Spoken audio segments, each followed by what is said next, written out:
Smart meter लावताना वीज ग्राहकांमध्ये जनजागृती करण्यात येईल, त्यांच्या प्रत्येक समस्येचं निराकरण करण्यात येईल अशी माहिती अधीक्षक अभियंता काकडे यांनी दिली। आमदार संजय केळकर यांच्या पुढाकारानं आयोजित अधिकारी, ग्राहक आणि लोकप्रतिनिधी यांच्या संयुक्त बैठकीत विविध समस्या आणि त्यावरील उपाययोजना यावर चर्चा करण्यात आली।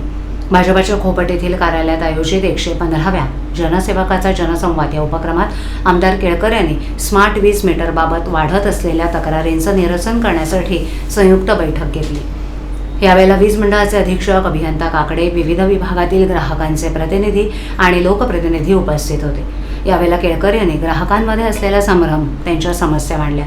तक्रारींचे फोन उचलले जात नाहीत, त्यांच्या तक्रारींचे 100% निरसन करण्याची सूचना त्यांनी अधिकाऱ्यांना दिली। स्मार्ट मीटर लावताना ग्राहकांशी संवाद साधणे आवश्यक असल्याचं त्यांनी सांगितलं।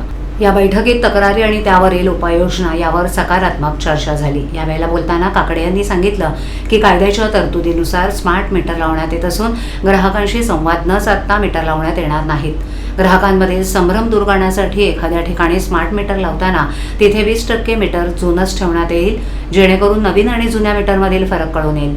शासनानं सकाळी 9 ते 5 या काळात वीज वापर करणाऱ्या ग्राहकांना 85 पैसे सूटही देण्यात आल्याची माहिती काकडे यांनी दिली। इंदिरानगर येथील 6 वर्षाच्या समर शेख या मुलाचा विजेचा धक्का लागून मृत्यू झाला।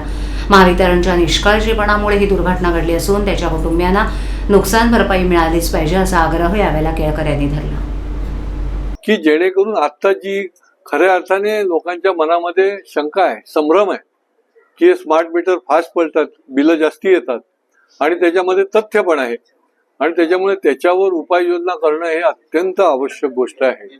आणि म्हणून लोकांचा विश्वास त्या ठिकाणी ढळता कामा नये, तर म्हणून ते जुनी मीटर देखील 20% ठेवणार आणि नवीन स्मार्ट मीटर तिथे लावणार, त्यांना त्या ठिकाणी सगळी माहिती देणार। अशा अनेक अखंडित वीज पुरवठ्यासाठी देखील काही विषय होते, ते देखील आम्ही त्या ठिकाणी चर्चेला आणले, त्याच्या संबंधातही त्यांनी सांगितलं। पण एवढं नक्की आहे की स्मार्ट मीटरची तक्रार जी आहे ही योग्य प्रकारची लोकांनी ज्या केलेल्या आहेत त्याचं निराकरण होईपर्यंत आम्ही हे काम जे आहे ते पुढच्या काळामध्ये देखील करत राहू।